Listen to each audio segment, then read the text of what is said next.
Hello everyone, ये video lecture series हमारी चल रही है जिसमें हम इलेक्ट्रोस्टैटिक्स को देख रहे हैं। तो समय वेस्ट ना करते हुए हम लोग सीधा जाते हैं। इस वाले लेक्चर में हम देखेंगे proof of Gauss theorem, proof of Gauss's law. अच्छा, मैंने आपको बताया था कि इसको लॉ भी कहते हैं और कभी कभी थ्योरम भी कहते हैं। तो कुछ बुक्स वालों ने इसको थ्योरम भी लिखा है। वैसे ये थ्योरम नहीं है, पिछले लेक्चर में बताया था। अगर अब इस पर मेरे 2 लेक्चर ऑलरेडी हो चुके हैं। अगर आप में से अभी किसी ने पिछले 2 लेक्चर नहीं देखे हैं तो आई बटन में मैंने उनका लिंक डाला है, नीचे डिस्क्रिप्शन में भी उनका लिंक डाला है। जाइए उनको वीडियोस को देखिए, देन आफ्टर आप ये चीज़ देखेंगे, आपको समझ आएगा। अभी हम इसमें क्या देखते हैं कि जो गॉसिस लॉ होता है या गॉसिस थ्योरम होता है, उसका सिंपली स्टेटमेंट होता है कि जो टोटल फ्लक्स होता है वो होता है phi equal to Q upon epsilon naught. यहाँ पर Q जो है वो charge enclosed by the surface है और एप्सिलॉन नॉट जो है वो परमिटिविटी ऑफ फ्री स्पेस है। आप कमेंट सेक्शन में बताइए कि उसकी यूनिट क्या होती है और वो वेक्टर है, टेंसर है कि स्केलर है, कौन सी क्वांटिटी है। आते हैं वापस।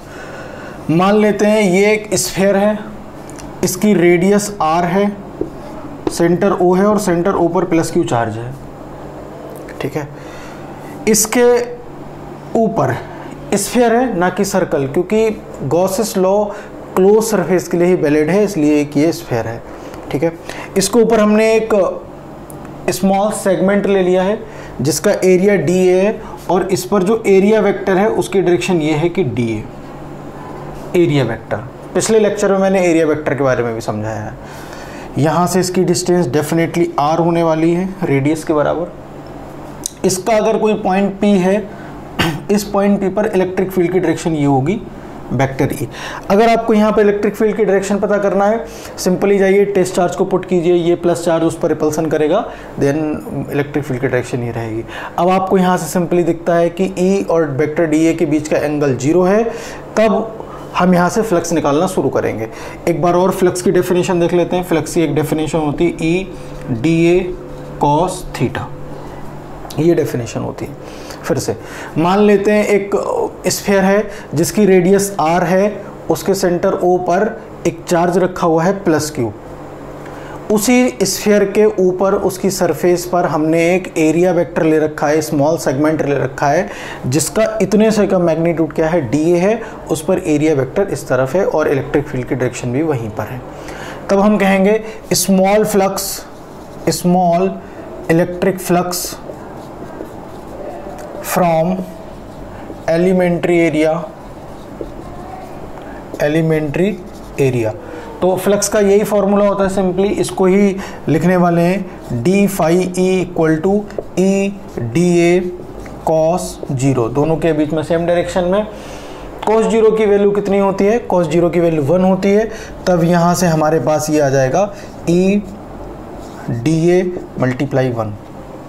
यहाँ से आपको एक बात याद रखना है, जब भी हमारे पास कोई स्मॉल क्वांटिटी होती है, हम उसका जब इंटीग्रेशन करते हैं तब टोटल क्वांटिटी हमें मिल जाती है।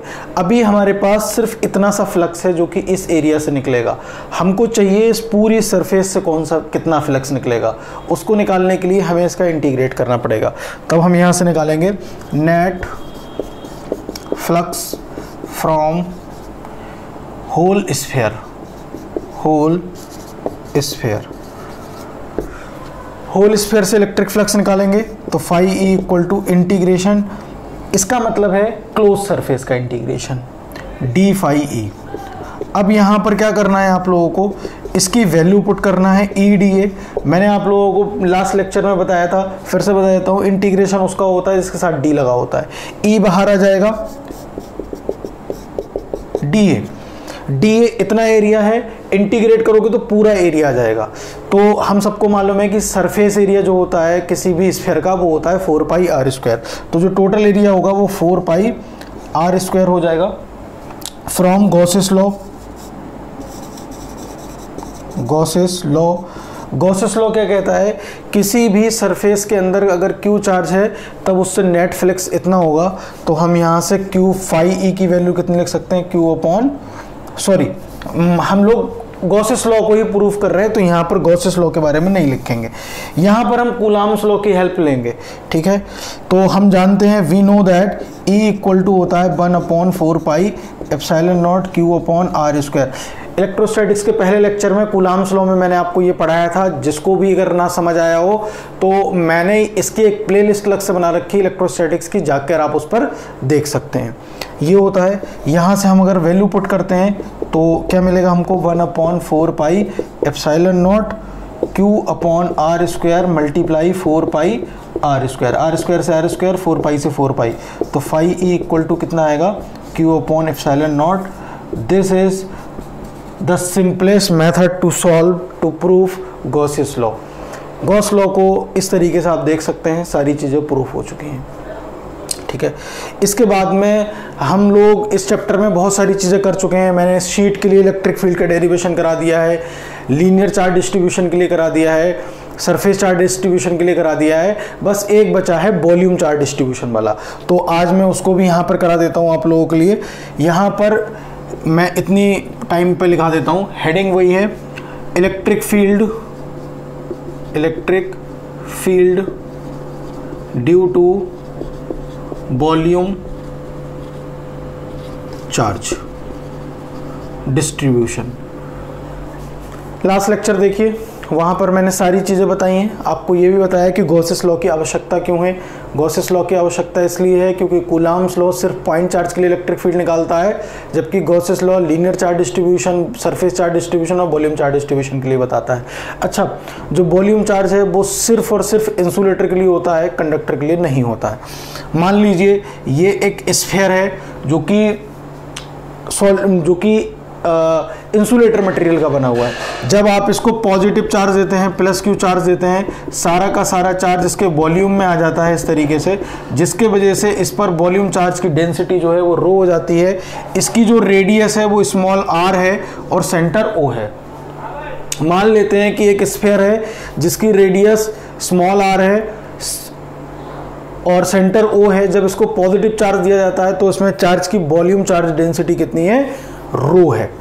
यहाँ पर हम लोग अगर इलेक्ट्रिक फील्ड फाइंड करना चाहें, मैंने आप लोगों को बताया भी था, फिर से बता देता हूँ, जहाँ पर भी चार्ज होता है, चार्ज अपने चारों ओर इमेजिनरी इलेक्ट्रिक लाइंस प्रोड्यूस करता है। वो इमेजिनरी इलेक्ट्रिक लाइंस जहाँ जहाँ पर भी होती हैं वहाँ पर इलेक्ट्रिक फील्ड होती है। तो ये चार्ज अपने चारों ओर इलेक्ट्रिक लाइंस प्रोड्यूस कर रहा होगा, वहाँ पर इलेक्ट्रिक फील्ड होगी, उस इलेक्ट्रिक फील्ड को हमको फाइंड करना है। तो तीन केसेस हो सकते हैं, एक तो बाहर का आउटर वाला हो सकता है, आउटसाइड में हो सकता है, आउटसाइड ऑफ द स्फीयर हो सकता है। दूसरा ऑन द सरफेस हो सकता है, ऑन द सरफेस हो सकता है। तीसरा इनसाइड हो सकता है, यानी कि जो स्फीयर है उसके अंदर कहाँ पर होगी। तीन केसेस में इलेक्ट्रिक फील्ड होगी। तो हम मान लेते हैं, पहला केस ले लेते हैं आउट वाला। सपोज करिए एक पॉइंट P है जो कि स्फीयर के सेंटर से r डिस्टेंस, और r की वैल्यू स्मॉल r से ज़्यादा है, बाहर उसके आउटर पे स्थित है। यहाँ पर हमें इलेक्ट्रिक फील्ड फाइंड करना है। इलेक्ट्रिक फील्ड फाइंड करने के लिए कूलाम्स लॉ हमें यहाँ पर हेल्प करने वाला नहीं है। कारण ये है कि कूलाम्स लॉ जो है वो वैलिड है सिर्फ और सिर्फ किसके लिए, पॉइंट चार्ज के लिए, और ये पॉइंट चार्ज नहीं होकर के क्या है, वॉल्यूम चार्ज डिस्ट्रीब्यूशन है। तब यहाँ पर अच्छा, और हमें ज़रूरत पड़ेगी गॉसेस लॉ की, और गॉसेस लॉ जो है वो सिंपली काम करता है सिर्फ और सिर्फ क्लोज सरफेस के लिए, और यहाँ पर कोई क्लोज सरफेस नहीं है। जैसा कि मैं लास्ट लेक्चर में बताया था, यहाँ ही बताता हूँ, जहाँ पर क्लोज सरफेस ना हो वहाँ पर आप एक क्लोज सरफेस को एज्यूम कीजिए, मानिए क्लोज सरफेस को, और उसको हम गॉसियन सरफेस कहते हैं। तो हम यहाँ पर एक स्फीयर बना लेते हैं, इस स्फीयर की रेडियस कैपिटल R होगी और इस स्फीयर को हम कहेंगे गॉसियन स्फीयर। यहाँ पर एक स्मॉल सेगमेंट ले लेते हैं, एरिया वेक्टर D इधर ही जाएगा और इलेक्ट्रिक फील्ड भी इधर ही आएगी E, इलेक्ट्रिक फील्ड भी इधर ही आएगी E, और एरिया वेक्टर भी सेम डायरेक्शन में जाएगा। तो इस वाले एरिया से जो स्मॉल फ्लक्स होगा वो d phi E equal to कितना होगा, E dA cos 0। थ्योरी लिख लेंगे, let a sphere of radius R, when positive charge given to it, then volume charge density is rho। Full stop के बाद बोलेंगे there are three condition in which we can find electric field, first outside, on the surface, inside। ठीक है, और हाँ insulator mention करना ना भूलें। और अगर किसी को लगता हो कि सर स्पीड बहुत ज़्यादा है, आप स्पीड को कम करके देख सकते हैं। YouTube पर ऑप्शन आता है 0.75 कर लीजिए, वहाँ से क्लियर हो जाएगा। इतनी आएगी। यहाँ से अगर देखोगे तो cos 0 की वैल्यू 1 होगी, तो फिर ये इतना ही रहने वाला है। नेट फ्लक्स निकालोगे, नेट फ्लक्स निकालोगे तो तुम्हें पता ही है कि इसका इंटीग्रेशन करना पड़ेगा डी फाई ई का। ये होगा net flux, net electric flux from Gaussian sphere, तो पूरे गॉसियन स्फीयर से इतना आएगा। यहाँ से क्या देख लेंगे, इसकी वैल्यू कितनी लिख सकते हैं, इसकी अंदर ही वैल्यू लिख सकते हो कितनी, ED। आप चाहो तो नोट्स बनाते समय स्टेप बढ़ा लेना, ED लिख सकते हैं। इंटीग्रेट करेंगे तो E बाहर आएगा और ये 4 पाई। अब ये होगा स्फीयर का एरिया और स्फीयर पूरा गॉसियन वाला, तो बाहर वाले की रेडियस कितनी है, R, तो capital R square. From Gauss's law, from Gauss's law, अब हम गॉस लॉ का यूज कर रहे हैं, तो गॉसिस लॉ के से क्या हो जाएगा, फाई इक्वल टू कितना होगा, Q अपॉन एप्सिलॉन नॉट। ये वैल्यू हम पुट कर सकते हैं यहाँ पर।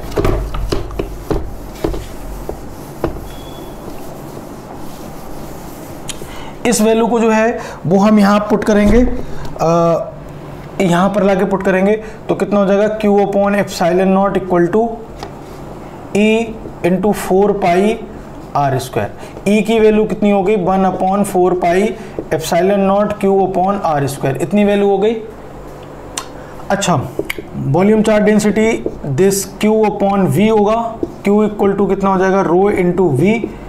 अब V वॉल्यूम होता है, लेकिन चार्ज छोटे वाले स्फीयर में है ना कि गॉसियन स्फीयर में, इसलिए वॉल्यूम जो है वो छोटे स्फीयर का लगेगा।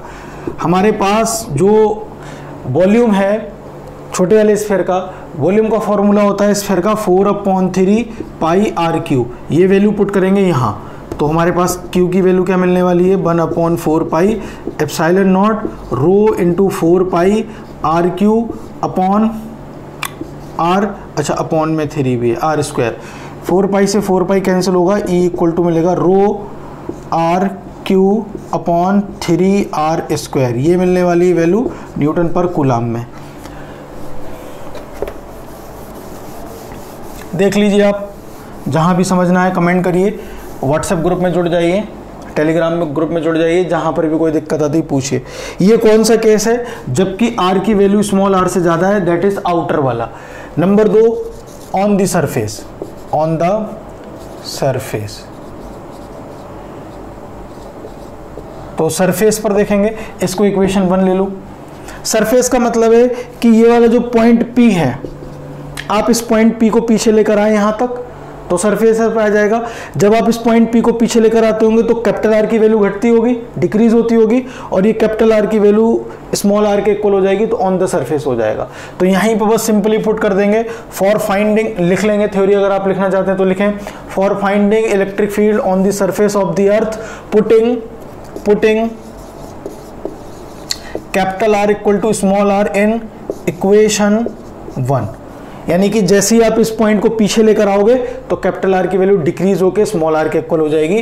तब हमको क्या देखने को मिलने वाला है, इसी इक्वेशन में रख रहे हैं हम, कैपिटल R की वैल्यू स्मॉल r के इक्वल, तो ये हो जाएगा R square, small r square. यहाँ से काटोगे ये कट जाएगा, तो अच्छा एप्सिलॉन नॉट भी है यहाँ पर, एप्सिलॉन नॉट छूट गया है, 3 एप्सिलॉन नॉट, तो यहाँ पर भी है 3 एप्सिलॉन नॉट, तो क्या मिलेगा, रो r अपॉन 3 एप्सिलॉन नॉट। ये मिलेगी सरफेस पर न्यूटन पर कूलाम। इक्वेशन 2। तीसरा केस क्या होगा, इनसाइड ऑफ द स्फीयर, मान लो इस स्फीयर के यहाँ वाले पॉइंट पर है और ये डिस्टेंस r है, तब इसी इक्वेशन में r की जगह कैपिटल R रख दीजिए, क्योंकि जब आप इस तरीके से गॉसियन स्फीयर बनाएंगे तो बाहर वाला चार्ज गॉसियस लॉ के अंदर काम नहीं करता है, सिर्फ अंदर वाला चार्ज ही काम करता है। इसका मतलब बाहर वाला हो तो भी फर्क नहीं पड़ता, ना हो तो भी फर्क नहीं पड़ता। दैट मीन्स जैसे ही आप इनसाइड वाला पॉइंट लेंगे, उसके लिए उससे जो बाहर चार्ज चला जाएगा जब गॉसियन स्फीयर बनाओगे, उसका कोई मतलब नहीं होगा। तो कोई मतलब नहीं होगा, तो इस इक्वेशन के अंदर small r equal to capital R रख दो। तो थ्योरी कैसे लिखेंगे, for finding electric field inside of the sphere putting small r equal to capital R in equation 2। तो यहाँ पे रखेंगे तो क्या मिलेगा, 3r और दिस न्यूटन पर कूलाम। ये हमारे बच्चों 3 डेरिवेशन थे, और इन डेरिवेशंस को मुझे उम्मीद है कि आप बिल्कुल ठीक से समझ चुके होंगे। कल जो है नेक्स्ट लेक्चर में लेकर आऊँगा कैपेसिटेंस के ऊपर और पोटेंशियल्स के ऊपर। कल का लेक्चर थोड़ा सा लेंथी होने वाला है, इसमें अगर आपको कोई भी प्रॉब्लम आई है आप कमेंट करके पूछिए। गॉसेस लॉ, कूलाम्स लॉ, ये सारी चीज़ें मैंने हर एक चीज़ सिस्टमेटिकली कवर की हुई है। अगर आपने ना देखी हो तो वीडियो अभी जाके देखें, कोई दिक्कत हो तो बताइए। बाकी कल मिलते हैं, थैंक यू।